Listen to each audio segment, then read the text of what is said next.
औज़ुबिल्लाहिमिनश्शैतानिर्रजीम बिस्मिल्लाहिर्रहमानिर्रहीम अस्सलामु अलैकुम to all of you my dear students. उम्मीद करती हूँ आप सब खैरियत से होंगे। Ninth class most important MCQs हैं आप लोगों के जो आपको पेपर में आएंगे, ठीक है। उनके लिए कुछ ट्रिक्स मैंने लगाई हैं जो आपने याद रखनी है। आपके पास जब एमसीक्यू शीट आएगी तो उसमें जो एमसीक्यूज़ होंगे उसमें सबसे पहले आपने इन वर्ड्स को ढूंढना है। कोई सेंटेंस लिखा हुआ है, उसके अगो आ जाता है, येस्टरडे आ जाता है, लास्ट डे आ जाता है। अगर तीन ये वर्ड आ जाएं या फिर यहाँ पे प्रीवियस डे भी आ सकता है। अगर ये वर्ड आपको मिल जाएं यानी पास्ट का कोई फ़िक्रा हो, ऐसा फ़िक्रा जिसमें कोई गुजरा हुआ वक्त की बात हो रही हो, तो उसमें आपने हमेशा वर्ब की दूसरी फॉर्म लगानी है। यानी आप जब फ़िक्रा ढूंढेंगे तो उसमें वर्ब की दूसरी फॉर्म की जगह खाली छोड़ी होगी, ठीक है।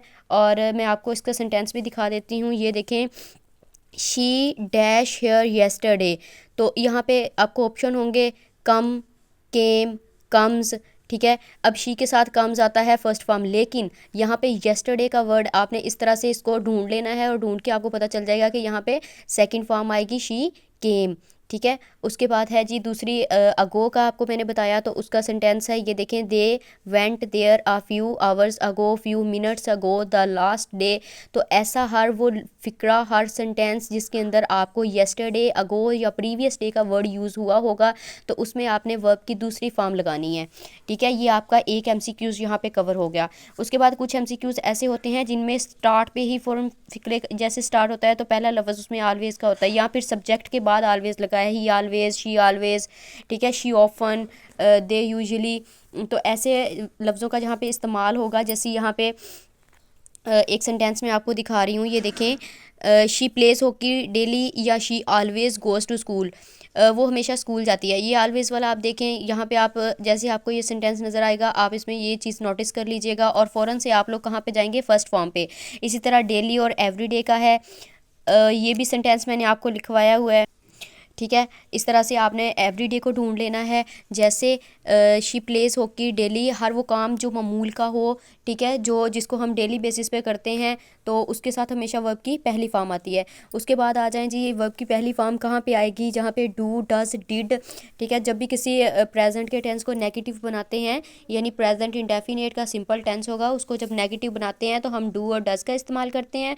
और जब कोई पास्ट का होगा तो उसके लिए हम डिड का इस्तेमाल करते हैं, यानी सेकंड फॉर्म को नेगेटिव बनाने के लिए हम डिड का इस्तेमाल करते हैं। और विल शैल होता है मुस्तकबिल के लिए। इसके लिए मैं आपको हिंट बताती हूँ। दूसरा, can, could, may, might, should, would, must, ठीक है। तो यहाँ पे मैंने कुछ छोड़े भी हैं। ये मॉडल वर्ब जो होते हैं हमेशा इनके साथ वर्ब की पहली फॉर्म इस्तेमाल होती है, ठीक है। मॉडल वर्ब के साथ हमेशा वर्ब की पहली फॉर्म इस्तेमाल होती है। Do, does, did, will, shall, can, could, may, might, should, would, must आएगा, ठीक है। इन वर्ड ऐसे लफ्ज़ जो मॉडल वर्ब होते हैं वो तमाम वर्ड्स उनके साथ क्या होगा, वर्ब की फर्स्ट फॉर्म इस्तेमाल होगी। ये मैंने आपको लिख दिया, ठीक है। उसके बाद आता है जी नाउ। अब बहुत सारे सेंटेंसेस ऐसे होते हैं जिनमें नाउ का इस्तेमाल होता है, सेंटेंस के आखिर में नाउ लगा होता है। तो ऐसे फ़िक्रे जिनके आखिर में नाउ लगा होगा, सबसे पहला ऑप्शन जो आपने ढूंढना है वो है इज़ एम आर के साथ आई एन जी, ठीक है। इज़ एम आर के साथ आई एन जी, जैसे she is playing hockey, they are going to school, ठीक है। तो नाउ फिक्रे के लास्ट पे लगा होगा नाउ, जैसा कि ये देखो, she is playing hockey now. तो अब ऐसा सेंटेंस अगर आपको पेपर में आ जाता है जिसमें इज़ प्लेइंग का ऑप्शन नहीं है, उसमें ऑप्शन आपको दिया होगा या तो प्लेस दिया होगा या प्ले दिया होगा या फिर आप कह लें हैड प्लेड दिया होगा। अब इसमें होता क्या है, अगर आपको सपोज करें आपको वो प्ले का ऑप्शन यूं करके देते हैं, एक प्ले का दे दिया, इस प्लेइंग का ऑप्शन नहीं है और प्लेस का ऑप्शन भी नहीं है, तो फिर आपके पास मस्ट होगा कि ये हैज़ प्लेड का ऑप्शन हो, ठीक है। क्योंकि शी के साथ प्ले नहीं आ सकता, शी के साथ एस या एस का इजाफा होना ज़रूरी है। तो शी के साथ प्लेस आना चाहिए, प्ले का ऑप्शन इस तरह से आपका गलत हो जाएगा। और भी दो तीन ऑप्शन जो आपको दिए होंगे, आपने सबसे पहले उस ऑप्शन को ढूंढना है, पढ़ना है, रीड करना है, फिर उसमें जो गलत ऑप्शन होंगे उसके ऊपर आपने ऐसे क्रॉस लगाते जाना है कि यहाँ पे शुरू पे तो एक वाहद है, शी वाहद है ना, तो शी के साथ क्या होगा, शी के साथ तो प्लेस लगना चाहिए था, उन्होंने प्ले लगाया तो ये गलत है, ठीक है। इस तरह से आपने ऑप्शंस को क्रॉस करके एक सही ऑप्शन ढूंढ लेना है। अब आपको मैंने बताया है कि नाउ अगर लगा होगा तो उसके लिए तीन तरह की शर्तें होंगी, या तो नाउ लगा होगा तो आप फर्स्ट फॉर्म लगाएंगे, नाउ लगा होगा तो इज़ एम आर के साथ आई एन जी लगेगा, या फिर हैज़ हैव के साथ थर्ड फॉर्म लगेगी। अगर नाउ आ गया तो आपके ये तीन पहले वाले फ़िक्रे, ये वाले, ये देखें, ये प्रेजेंट इंडेफिनेट, ठीक है, ये प्रेजेंट कंटिन्यूस और ये है प्रेजेंट परफेक्ट टेंस, इन तीनों के साथ आपका क्या होगा, नाउ का वर्ड यूज़ होगा। ठीक है, उसके बाद हम लोग चलते हैं जी टुमारो पे। तो tomorrow, next day, coming day, ऐसा हर वो जगह जहाँ पे आपको आने वाले वक्त के बारे में बताया जाएगा। ठीक है, तो उसके साथ विल शैल के साथ फर्स्ट फॉर्म इस्तेमाल होगी या फिर इज़ के साथ आईएनजी वाली फॉर्म। यानी जैसे एक सेंटेंस होता है, they will go to Lahore tomorrow, ठीक है, they will go to Lahore tomorrow, या नेक्स्ट डे का। इसी तरह अगर ऐसा फिक्रा जहाँ पे आपको विल शैल मिल ही नहीं रहा और फर्स्ट फॉर्म वहाँ पे नहीं लगी हुई, तो आपने क्या करना है, आपने इज़ एम वाले फिक्रे को ढूंढना है। इज़ के साथ आईएनजी का इजाफा हो गया, जैसे she is leaving for Lahore tomorrow, ठीक है, she will go to Lahore. ठीक है, अगर ये फिक्रा लास्ट में आ जाए तो आप विल शैल वाला फिक्रा ढूंढेंगे या फिर इस एम आर के साथ आईएनजी का इजाफा होगा। ठीक है, ये आपका होगा फ्यूचर का टेंस। अब यहाँ पर मैंने आपको 1, 2, 3 और 4, ये 4 और 5 तरह के आपके सेंटेंसेस करवा दिए हैं कि किसी फिक्रे के आखिर में या गो यस्टरडे है, सेकंड फॉर्म लगेगी, फर्स्ट फॉर्म कहाँ पे लगेगी, उसके बाद नाउ का यूज़ बता दिया, टुमारो नेक्स्ट डे का बता दिया। ठीक है, ये मोस्ट इंपॉर्टेंट एमसीक्यूज़ हैं जो मैं आपको बता रही हूँ। अब मैं आपको बता रही हूँ सिंस और फार का यूज़। सिंस और फार ये हमेशा present perfect continuous, past perfect continuous या फ्यूचर परफेक्ट कंटिन्यूस में यूज़ होते हैं। कभी कभी ऐसे होता है कि सिंस फॉर का वर्ड यूज़ नहीं होता, लेकिन फिर भी हमें वहाँ पे हैज़ बीन, हैव बीन लगाना पड़ जाता है।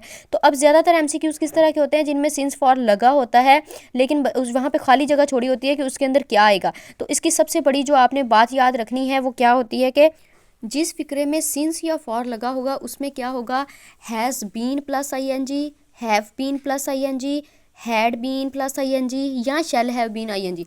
अब क्या होता क्या है कि इन फिक्रों में ना आपको जो एमसीक्यूज़ पेपर में आता है, अगर ये वाला एमसीक्यूज़ आ गया ना, फिक्रे के आखिर में सिंस फॉर लगा हुआ है, खाली जगह छोड़ी हुई है, आपके पास हैड बीन आईएनजी है, तो ये सिर्फ यही एक ऑप्शन होगा। अगर ही फिक्रे के शुरू में ही शी इट आ गया फिर भी हैड लगेगा, या फिर आई वी दे यू आ गया फिर भी हैड लगेगा। इसी तरह ये शेल हैव वाला है, इसीलिए ये दो एमसीक्यूज़ पेपर में बहुत कम आते हैं, लेकिन इन दो एमसीक्यूज़ का इस्तेमाल पेपर में बहुत ज़्यादा होता है। क्यों होता है?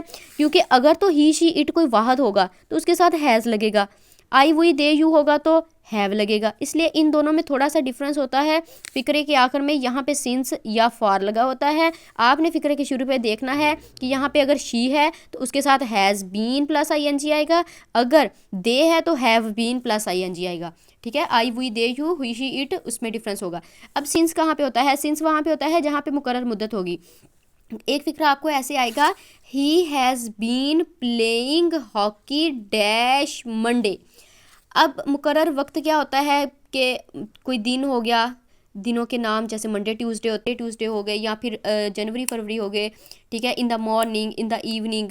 तो अगर न कोई डेट आ जाती है 1960, 1940, तो या फिर 2 o'clock, 3 o'clock, तो ये सब एक मुकर्रर वक्त है। ठीक है, वहाँ पे आप लोग सिंस का यूज़ करेंगे। और ऐसी जगह जहाँ पे मुकर्रर वक्त नहीं है, जैसा कि 2 घंटे से, 3 घंटे से, 5 दिनों से, ठीक है, 6 महीने से, 2 साल से, 10 साल से, तो यहाँ पे एक मुकर्रर मुद्दत नहीं आपको बताएगी, गिनती के इनसे इस्तेमाल हो रहे हैं, इसलिए यहाँ पे आप फॉर का इस्तेमाल करेंगे। सिंस हो या फॉर हो, आपने क्या करना है, आपने ये देखना है कि हैज़ बीन का यूज़ होगा या हैव बीन का।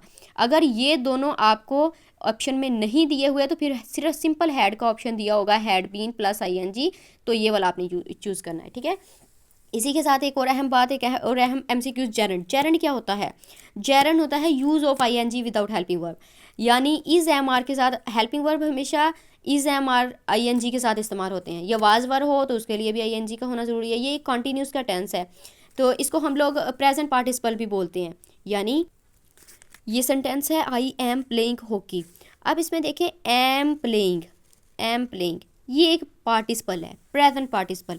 आपको फिक्रा इस तरह से लिखा आएगा, आई एम प्लेइंग हॉकी, और आपसे कहा जाएगा कि इसमें एम प्लेइंग क्या है। ठीक है, तो ये एक वर्बल फ्रेज भी है, ये एक वर्बल फ्रेज भी है, इसका नाम प्रेजेंट पार्टिसिपल भी है, और ये जेरेंड नहीं है। जेरेंड कैसे होगा? जेरेंड होगा आईएनजी के साथ लेकिन विदाउट हेल्पिंग वर्ब, जैसे वाटरिंग इज़ गुड हॉबी। अब ये जो जेरेंड है ये फिक्रे के शुरू पे भी आ सकता है, फिक्रे के सेंटर पे भी आ सकता है, और लास्ट में एडजेक्टिव बन के, जैसे गोइंग बॉय, जाने वाला जेरेंड हो गया, ठीक है। तो a going boy, school going boy, ये एक एडजेक्टिव है। तो जेरेंड जो है वो सब्जेक्ट के तौर पे भी इस्तेमाल हो सकता है और एडजेक्टिव के तौर पे भी। अब जेरेंड और इन्फिनेटिव ये दो ऑप्शन होंगे और आपको ऊपर दिया होगा या तो आईएनजी वाला या फिर दिया होगा टू के साथ फर्स्ट फॉर्म, जैसा कि to go, let him go, let him go, ठीक है। तो ऐसे फ़िक्रे जिनमें टू के साथ फर्स्ट फॉर्म का इस्तेमाल हो, टू के साथ आई लाइक, जैसे आई लाइक टू प्ले, तो इसमें टू प्ले ऐसे अंडरलाइन किया होगा। टू प्ले क्या है, तो टू प्ले एक इन्फिनेटिव है। टू प्ले क्या है, infinitive. I like playing, I like playing, तो ये एक जेरेंड बनेगा। अगर यहाँ पे टू लग के फर्स्ट फॉर्म आ गई तो इन्फिनेटिव है, और अगर आईएनजी आ गया तो वो क्या है, जेरेंड होगा, ठीक है। ये दो बहुत अहम एमसीक्यूज हैं, इनको आपने याद रखना है। उसके बाद ये चूज़ करके ढूंढ के आपके लिए 3 सेंटेंस मैंने लिखे हैं। He dash a tree. अब होता क्या है, मैंने आपको बताया फर्स्ट फॉर्म लगानी है, सेकंड फॉर्म लगानी है। ऐसा फिक्रा जहाँ पे आपको ना टुमारो दिया है, ना यस्टरडे दिया है, ना नाउ दिया है, ना सिंस फॉर, कुछ भी नहीं है इन फिक्रों में। देखें तो ऐसा सेंटेंस जिसमें कोई ट्रिक आपको नहीं दी हुई, तो वहाँ पे हमेशा वर्ब की पहली फॉर्म इस्तेमाल होती है, हमेशा वर्ब की पहली फॉर्म इस्तेमाल होती है, ठीक है। She dash a window. अब देखें ही डैश अ ट्री। अब आप कहेंगे कट, तो कट जो है विल कटिंग आ नहीं सकता क्योंकि विल के साथ बी का आना ज़रूरी था, विल बी कटिंग होता तो फिर सही होना था। वाज कट नहीं आ सकता क्योंकि वाज एक हेल्पिंग वर्ब है और उसके साथ आईएनजी का आना ज़रूरी था, ठीक है। तो वाज कटिंग, ये दोनों ऑप्शन गलत हो गए। आपने इस तरह से पेपर में करना है, आपने पेपर में पढ़ के देखना है कि ये हेल्पिंग वर्ब कौन सा है और इसके साथ कौन सा आईएनजी आना चाहिए था या नहीं आना चाहिए था। इस ऑप्शन को पढ़ना है और उसको क्रॉस कर देना है। अब आपके साथ पास बचता है एक ऑप्शन कट। ये एक स्पेशल ऑप्शन है। कैसे, ही डैश अ ट्री, ही के साथ तो एस आना चाहिए था, ऐसे था ना, ही डैश अ ट्री, ही के साथ, ही या ही शीट के साथ तो एस या यस का इजाफा होता है। कट, ये जो कट होता है ना, ये इसकी सेकंड और थर्ड फॉर्म सेम होती है। कट कट कट, तीनों फॉर्म, पहली दूसरी तीसरी। अगर तो यहाँ पे लगाते वो फर्स्ट फॉर्म तो फिर उन्होंने लगाना था साथ एस का इजाफा करना था। लेकिन अब चूंकि अगर हम चाहें यहाँ पे ही डैश अ ट्री, उसने एक दरख्त काटा, ठीक है, तो हम यहाँ पे कट की दूसरी फॉर्म भी कट ही है और उसके साथ दूसरी फॉर्म के साथ ऐसी है, इसका इजाफा नहीं होता, इसलिए यहाँ पे हम कट लगाएंगे, CUT कट, ठीक है। सिर्फ ये एक ऑप्शन ऐसा है कि अगर ही शी इट के साथ कोई ऐसा वर्ड लगे जिसके साथ जिसकी सेकंड थर्ड फॉर्म सेम हो तो वो वर्ड वैसे ही लगता है, उसके साथ ऐसी है इसका इजाफा नहीं होता। शी डैश अ विंडो, अच्छा देखें, शी वर कटिंग, शी के साथ वर नहीं आता, क्रॉस हो गया। She was cut shut, was जो है ये एक हेल्पिंग वर्ब है, इसके साथ आईएनजी नहीं है, दोनों ऑप्शन गलत हो गए। तो पीछे हमारे पास बचता है शट। शी के साथ क्या आना चाहिए था, शर्ट्स आना चाहिए था, ये भी वैसा ही ऑप्शन है। शी के साथ शर्ट्स नहीं आएगा, शी के साथ शट आएगा। शी शट अ विंडो, उसने एक विंडो बंद की, ठीक है। A letter dash by her. अब आपको क्या होना है कि आपके एक्टिव वाइज पैसिव वाइज अगली वीडियो में समझाऊंगी, ठीक है। एक्टिव वाइज पैसिव वाइज लाजमी आपने वो देखने हैं, सिंपल सिंपल से इस तरह के सेंटेंस होंगे। लेकिन आपने एमसीक्यूज में अब ये बात एक याद रखनी है कि अगर जैसे बेजान चीज़ें होती हैं, वो चीज़ें जो एज अ सब्जेक्ट फिक्रे में इस्तेमाल होती हैं, जैसे बुक हो गया, पेन हो गया, लेटर हो गया, I write a letter, I wrote a letter, ठीक है, आई हैव अ बुक, तो ऐसे तमाम वर्ड्स जो ऑब्जेक्ट के तौर पर फिक्रे में इस्तेमाल होते हैं, अगर वो शुरू पे आ जाएं या फिक्रे में बाय का इस्तेमाल हो, फिक्रे में बाय का यूज़ हो, तो वो पैसिव वाइज का फिक्रा होता है और पैसिव वाइज के फिक्रे में हमेशा वर्ब की तीसरी फॉर्म इस्तेमाल होती है, ठीक है। अब यहाँ पे देखें, a letter dash by her, a letter, क्योंकि लेटर सिंगल है तो आर नहीं लग सकता, आर राइटिंग तो आ ही नहीं सकता, ठीक है। वाज राइटिंग, वाज चूंकि आप कहेंगे कि वाज एक हेल्पिंग वर्ब है और उसके साथ राइटिंग, क्योंकि पैसिव वाइज जब भी बनती है तो उसके साथ आईएनजी लगा नहीं रहता, आईएनजी बीइंग में चेंज हो जाता है। ये अगली वीडियो में आपको बताती हूँ कैसे, ठीक है। तो यहाँ पे इज़ रिटन का ऑप्शन सही है। A letter is written by her, is helping verb है और रिटन जो है वो थर्ड फॉर्म है, ठीक है। इस तरह आपके ये 3 MCQs भी क्लियर हो गए। इंशाल्लाह आप इन MCQs की ट्रिक को याद रख लें। मैं एक छोटी सी वीडियो और बनाऊँगी MCQs, उसमें आपके साथ मोस्ट इंपॉर्टेंट MCQs शेयर करूँगी जिसमें आप यहाँ से रूल्स देखेंगे और वहाँ से इनको पहचानते जाएंगे।